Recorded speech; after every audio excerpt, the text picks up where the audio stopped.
Hey, we're going to make a short video to go along with another video that I put together and put on this channel.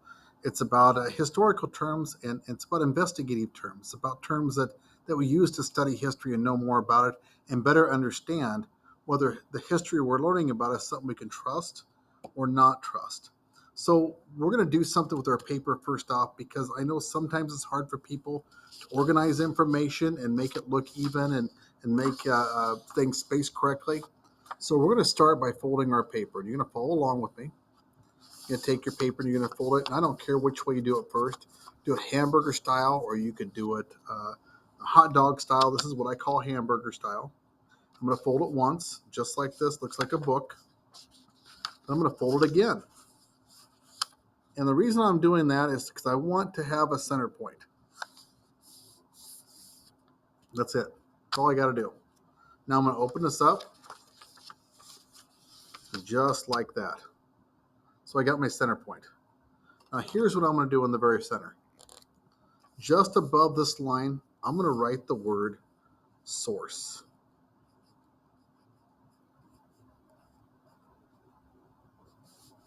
And when I say source, I'm talking about who or what gives us information.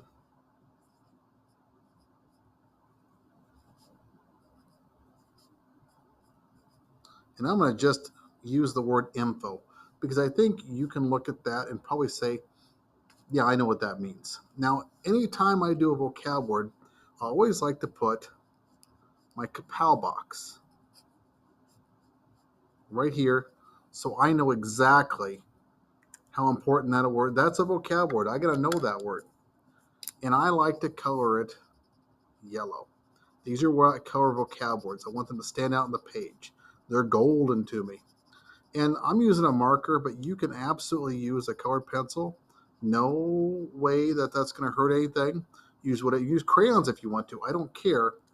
And you can fill in the entire word if you choose. I am just right now using the word, using a gold for the word source. And when I talk about sources, I'm talking about information. Where does that information come from? Well, it can come from lots of places. It can come from old documents, like a scroll or a book or something like that. Maybe it comes from your TV. People like to watch the news. They might have their TV set on. I'm going to use an old TV set because, well, they get a little more character. Or it could be something like the internet. And I can't tell you how easy it is to get information off your computer. The only problem with the computer and TV and things that people write is you don't know if it's something you can trust. So when I talk about sources, really, I'm kind of talking about where the life of history comes from. And if we were talking about like our solar system, that's really kind of the sun. That's where we get our source of light, our source of heat, all that stuff. So I'm going to add a little color here, and I'm just kind of making it look a little messy. And I'm just putting this in the middle because I want it to stand out. I want you to be able to see it and recognize it to be as important as it is.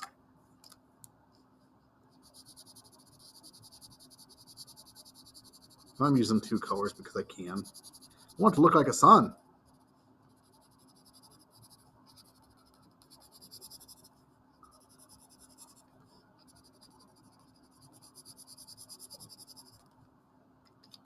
If you want to get really crazy, and you don't have to do this, but you can even put these things here like this, make it look like it's radiating the sun. Add a little different color to it. And I'm just getting a little silly. I don't need to get this fancy, but I am. Because I know some of you are taking a little more time drawing these other pictures and writing what source is. So I'm just doctoring mine up because I'm a little bit faster at this than a lot of you are.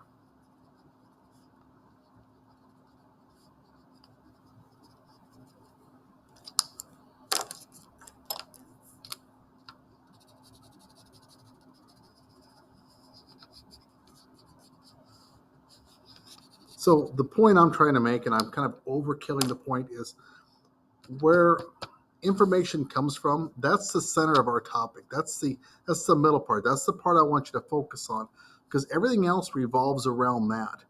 And when we start looking at all the things that are involved and tied to our sources, we have to be able to judge whether those sources are good sources or bad sources, and whether we can really make a claim, or even more importantly, use that source as evidence to support their ideas and claims that we might have.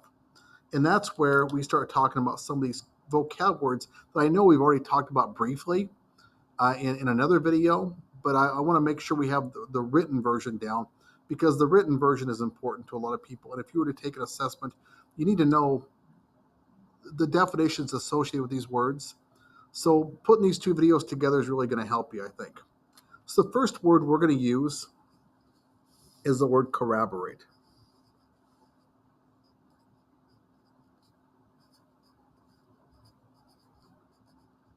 And I'll say that again, it's corroborate. First time I said it with an A, it doesn't have an A. Corroborate. And when you corroborate things, you are trying to find whether anybody could support your story.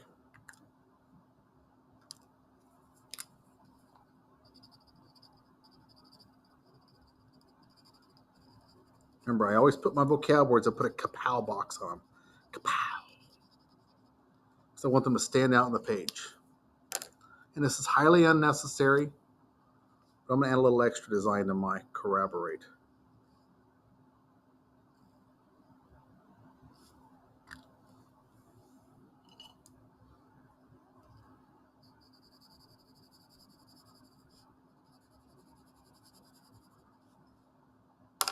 And we talk about things that corroborate.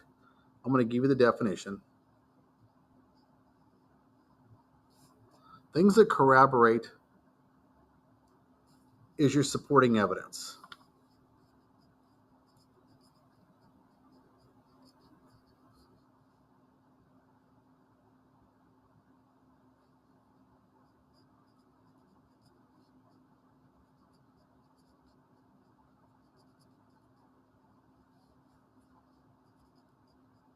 And when you're going to make a claim, you really want to find more than one source of information.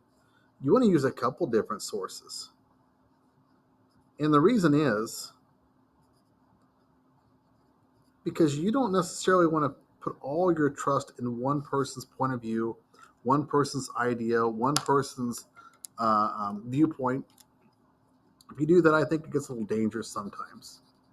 Anytime I want to make a connection or a transition to something else, I use the color green. So we talk about corroborating, we're talking about supporting your evidence. I'm going to give you an example. Say you get in trouble with the law, and the cops pull you over and say, hey, where were you at on the night of September 15th? Well, if you can corroborate that you were home watching TV with a friend, and that friend will back up your story, then all of a sudden you're no longer a suspect.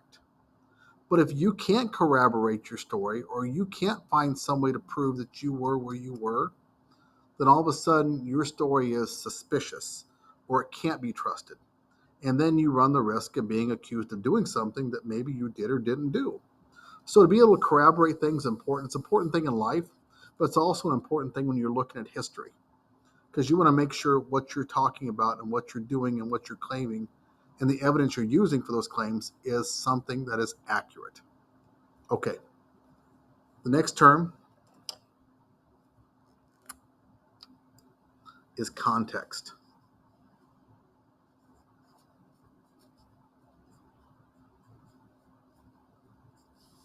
And once again, it's a vocab word. So I'm going to put the word context in a little kapow box, because I like kapow boxes. I want it to stand out on my paper.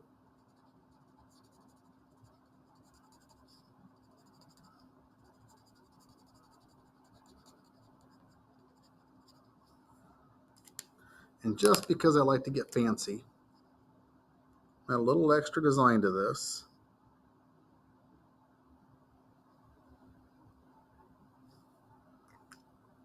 Again, you don't have to do it this way, But since they're my doodle notes, this is the way I'm doing them.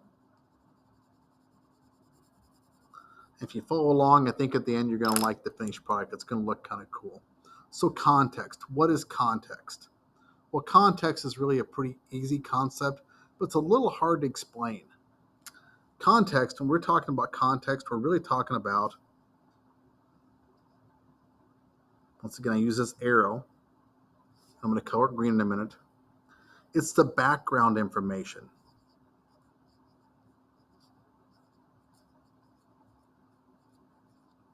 that we can use to better understand what happened.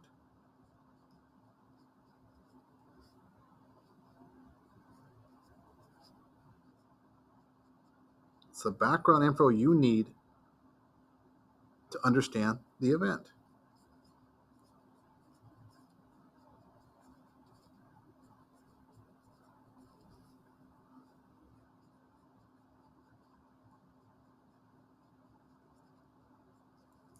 So if somebody comes to you and says, you know what, I was late to work. And if I was a boss and I would say, you know what, that's unacceptable, and you write them up, you give them a bad note in their record. But then later on, you find out they were late to work because their kid was sick, or because their uncle passed away, or because they had a flat tire. All of a sudden, you realize, okay, they weren't late because they were irresponsible or doing something bad. They were late because they had a good reason for it. When you look at the situation and you put it in context, you understand that this is still a good person who just had a bad moment. Putting things in context helps you better understand how whatever detail or evidence that you're looking at fits in with other information, and allows you to make a better judgment or to go through the reasoning process with just more tools in your tool belt to make a better determination as to which direction you want to go with things. So context is really important. The next term, the term called bias. BIAS. And I'm sorry, everybody is biased. We're all biased against something. I am biased against food with onions in it. I hate onions. And if somebody makes me something with onions, I'm going to tell them I don't like it because I don't like onions. Now, will I eat onions? Sure, I will. I usually don't know they're in the food, though, because people quit telling me that there was food with onions in it. But if I knew there was food with onions, I definitely wouldn't pick it to eat. And there's a reason for that. I don't like them. Does that make me a bad person? No, it just means that I've already made up my mind about a certain idea or a certain ingredient, and I'm not going to give that ingredient a chance.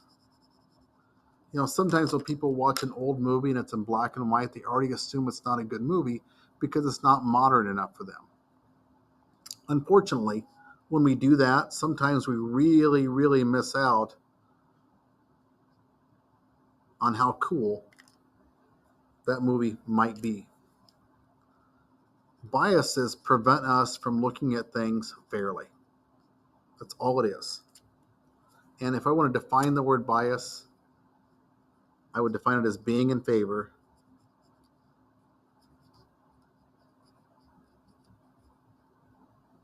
or against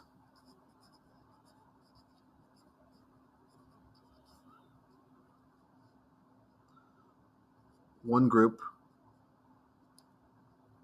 over another.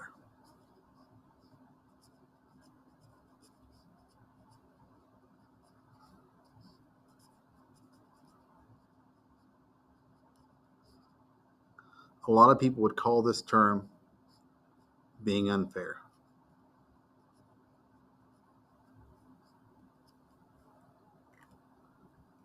If people ask me who the best kid in my kids' class, I'm always going to say my daughter. She's the smartest one of the bunch. Am I really being fair? Am I being biased? Absolutely. She's my kid. So it's okay to be biased sometimes, but sometimes it's not. And when you're looking at information and you're not being fair with that information, you will make determinations, you'll make decisions, or you will reason things or come up with ideas that are not going to be accurate because you didn't give the evidence its fair shake. For instance, if you look at two people and you say that one's guilty because of the color of their skin or because of their hair color or because of their height or because they're wearing glasses, you don't like people with glasses, you don't like people who are green, or you don't like people who have a purple hair, or you don't like people who are short.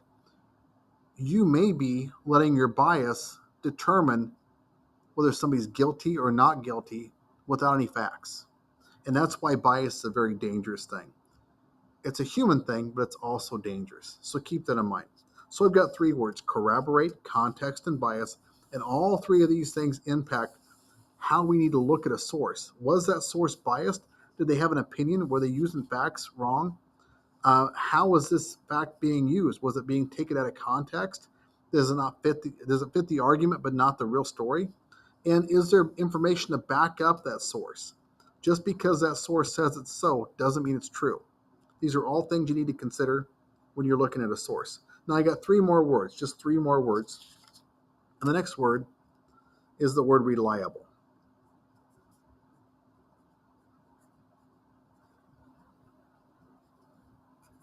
And once again, it's a vocab word. So I got to put my little kapow box.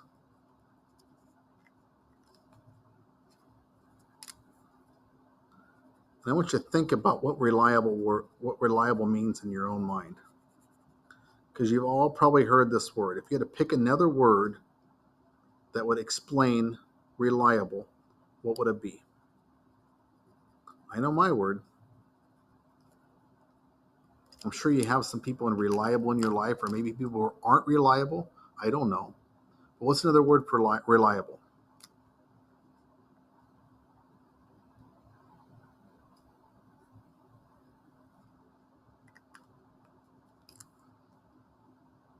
Think about it. Using my green for my transition, a little arrow. Okay, here are two words I'm going to give you. One, trustworthy, and two, dependable.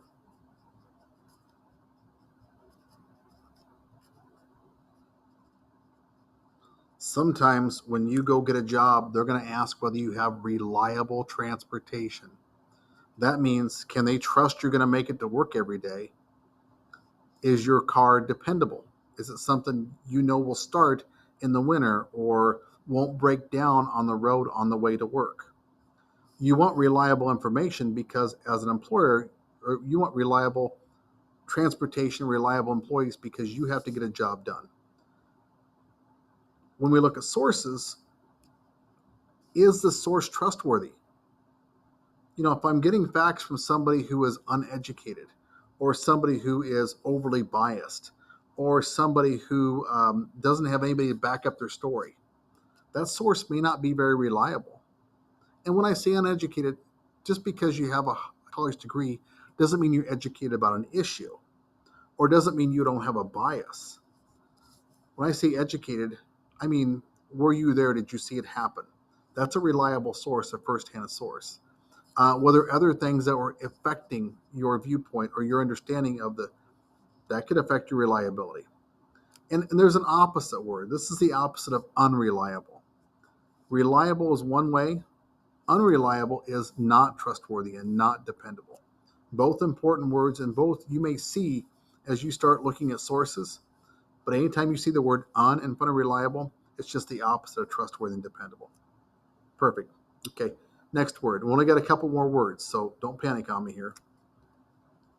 This word is plausible.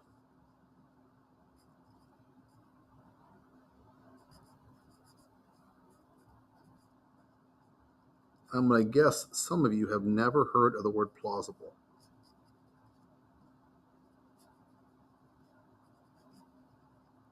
I got to go back a second. I just screwed up. Guess what I forgot? I forgot to put my circle here.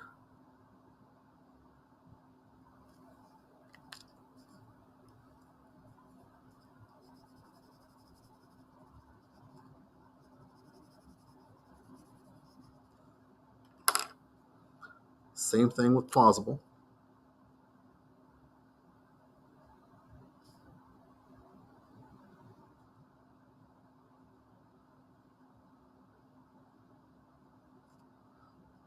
And plausible, once again, I'm going to use an arrow because I've got to connect it with some information here.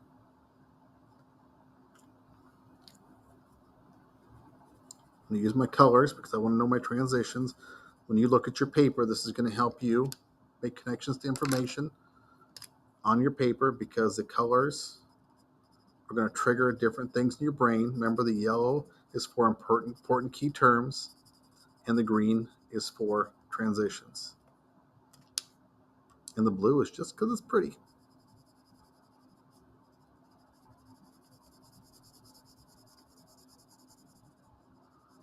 Black's probably my favorite color because it makes me look thinner. But I can't draw everything in black because then you won't be able to see it. Okay, plausible is a really simple word. Plausible means believable.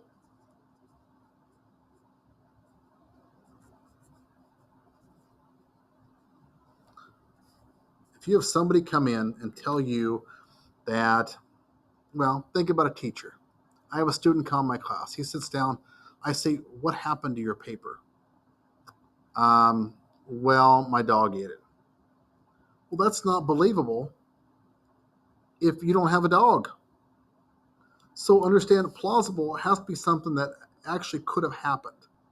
I had a good friend in high school that was going to get in trouble because he had missed too much school. And when this principal asked him, say, "Hey, where you at?" He says, "Listen, you're not going to believe me." He says, "Try me. Try me. Where were you at?" He really wanted to believe this kid. He says, "You know what? I was kidnapped by aliens." Well, my friend got in trouble. But the point I'm trying to make is that story was really unbelievable.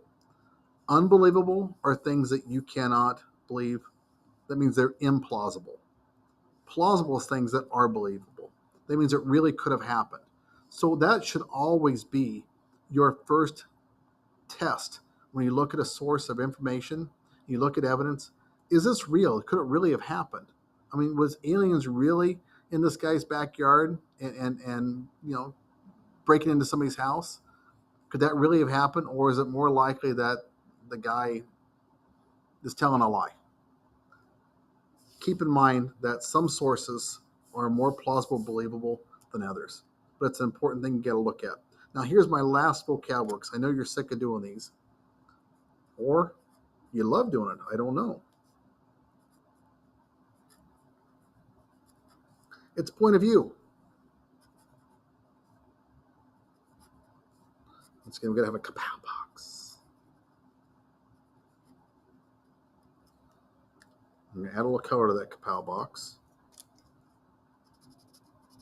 That's what we do. We want to stand out on the page as a vocab word.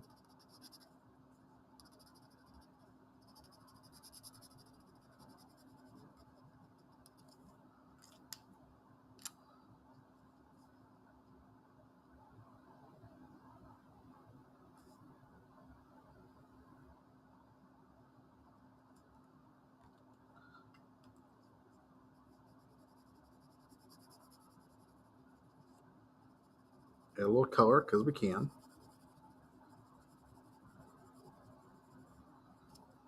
And I'm going to add my arrow that's necessary to help explain what point of view is.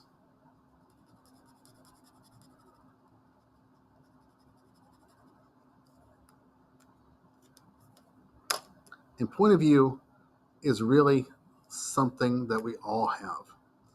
It's someone's belief, their perspective, or their feelings about a certain thing. So this is how I'm going to define it.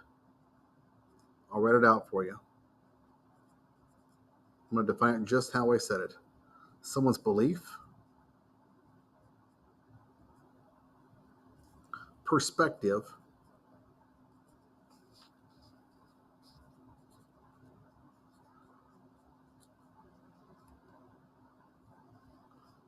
or feeling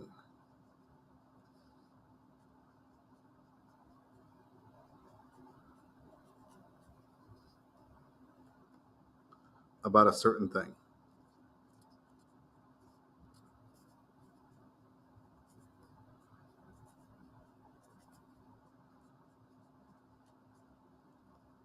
So think about that for a second. One person's perspective, if they see a crime take place, maybe they had a really good view, maybe they didn't. Their perspective, their point of view may not have been very accurate. So you got to look at that and judge that, whether that's a piece of information you want to use in trying to determine whether your source is a good source of information. Or maybe you want to look at the background of the people and think, okay, these people are typically very biased towards this topic. Are they really a good source? Or maybe these people have an interest in it. Maybe it's in their best interest that something happens and they're going to benefit from it financially. Well, you got to look at all those things, and you combine all this stuff together. Every one of these are all connected in so many different ways. When we do this, we better understand exactly what kind of sources that we can rely on, that are believable, that are unbiased. And if you look at this beautiful picture, all these different ideas revolve around that source, the sun, to help us better understand whether our claim can be proven or not proven. And that's it. Any questions on this? I can't answer them because I'm a video, but I bet your teacher can. Hopefully this helps you out a little bit. You can use this stuff. I'm sorry I talk so slow. I hadn't practiced this at all, and I kind of came up with this on the fly. So if it's great, I appreciate it. If it's not so great, well, I'm glad you stuck it out and did a good job with it. That's it. Thank you. Bye.